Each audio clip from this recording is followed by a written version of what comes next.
नगर परिषद बनाया जाए, केदार जी बना दिया जाएगा, कोई चिंता की बात नहीं। एक धौनी से गिजवार में सीएम राज स्कूल वो भी खोल दिया जाएगा, और एक हनुमानगढ़ उप तहसील को चुरहट में तहसील बनाना है वो भी बना दिया जाएगा, और एक पटपदरा तरफ के 35 गांव में लिफ्ट इरिगेशन से सिंचाई की सुविधा उपलब्ध कराई जाएगी। बाकी भी आपने आवेदन दिए हैं, मैं यथासंभव, अभी समय कम है, लेकिन बताओ अगली बार भी अपनी सरकार बनेगी तो अगली बार फिर करूंगा, कोई चिंता मत करो।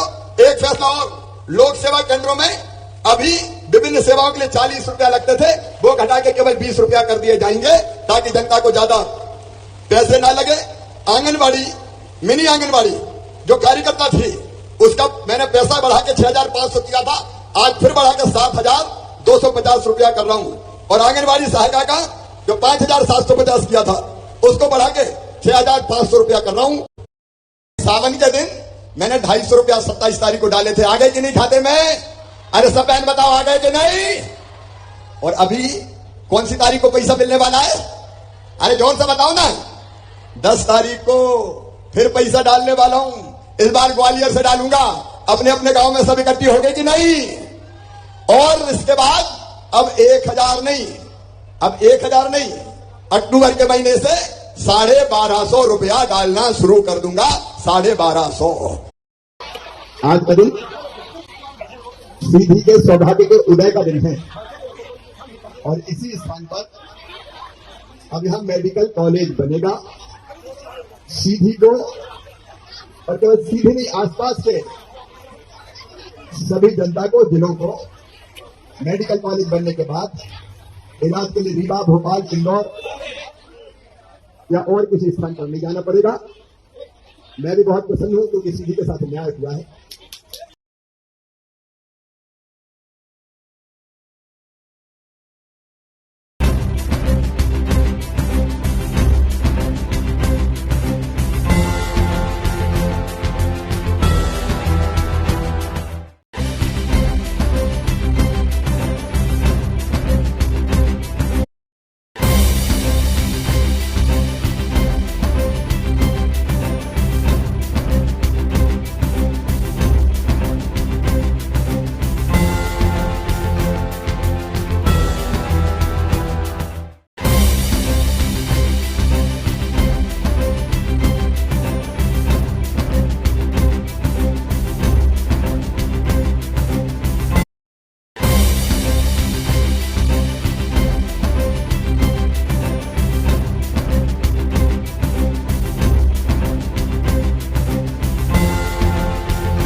जो गरीब 1 किलोवाट जिसके 100 रुपया महीना लगते हैं उतनी बिजली खर्च करता है, उस गरीब के जितने बिजली के बिल बड़े बड़े आए हैं वो अब वो गरीब नहीं भरेगा, मैं भरवा दूंगा। तुम्हारा बिल 0 आएगा, 0 अगले महीना 0 बिल। 8,000 करोड़ लगेंगे, ऐसे थोड़ी हो जाएंगे, क्योंकि मुझे तो भरना पड़ेगा ना, नहीं बिजली चलेगी कहां से? और इसलिए 31 अगस्त तक जो बड़े बड़े बिल आए हैं, 1 किलोवाट तक बिजली जो उपयोग करते हैं उनके, वो सब मैं भरवाऊंगा और तुम्हारा 0 बिल आएगा, 0।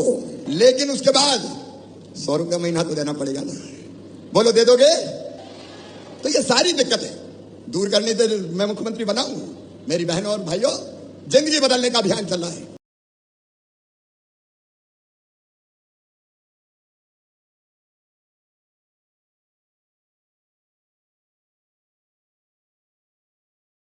जिन भाई बहनों के पास रहने की जमीन नहीं है, रहने की भी जमीन नहीं है, बड़ा परिवार हो गया, घर बढ़ गए, दादा के 4 बेटा हो गए, उनकी 4 बहू आ गई, उनके 4 हो गए, उनकी 4 कहाँ रहे, जगह ही नहीं।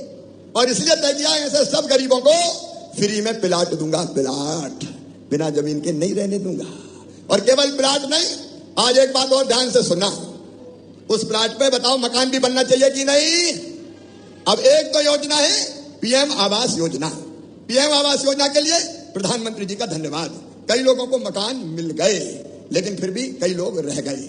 कई जो रह गए उनके कई के मकान पीएम आवास प्लस में स्वीकृत हो गए, लेकिन उसके बाद भी कई रह गए। तो सुनना जरा ध्यान से, अब पीएम आवास योजना के अलावा मैं एक और योजना बना रहा हूं, सीएम आवास योजना। जो उस योजना में नहीं आए उनको सीएम आवास योजना में शामिल करके मकान बनाऊंगा, इसी साल लॉन्च करूंगा। और इसलिए जो रह गए, मैं अपने नेताओं को भी कह रहा हूं, हमारे विधायक जी, हमारे सांसद जी, ये सीएम जन सेवा आवास, सीएम आवास, ये इंट्रोड्यूस मैं कर रहा हूं। 15 अगस्त को मैंने कहा था जो बहुत गरीब कच्ची झोपड़ियां में रहते हैं उनका सर्वे होगा और उनको सीएम आवास योजना के अंतर्गत मकान स्वीकृत किए जाएंगे, ताकि कोई गरीब झोपड़ी में ना रहे, सबके पक्के मकान बन जाए। ये जिंदगी बदलने का अभियान है भाई। काय के लिए सरकार होती है? इसीलिए तो कि लोगों की तकलीफें। ये मेरे कुछ बच्चे बैठे हैं, आगे हमारे मेरे भांजे भांजी, देखो इनकी जिंदगी भी बदलना है। और क्या क्या कर रहा हूं मैं, बेटा बेटी और उनके माता पिता सुन ले, मामा है मुख्यमंत्री, तो इनकी पढ़ाई में बाधा थोड़ी आने दूंगा। देखो दूसरे गांव अगर 5वीं पास करके 6वीं पढ़ने बच्चों को जाना पड़े, तो अभी मैंने 4,500 रुपया डाले हर बच्चे के खाते में कि वो साइकिल खरीद ले। 8वीं पास करके 9वीं में जाए दूसरे गांव पढ़ने, तो 4,500 डाले।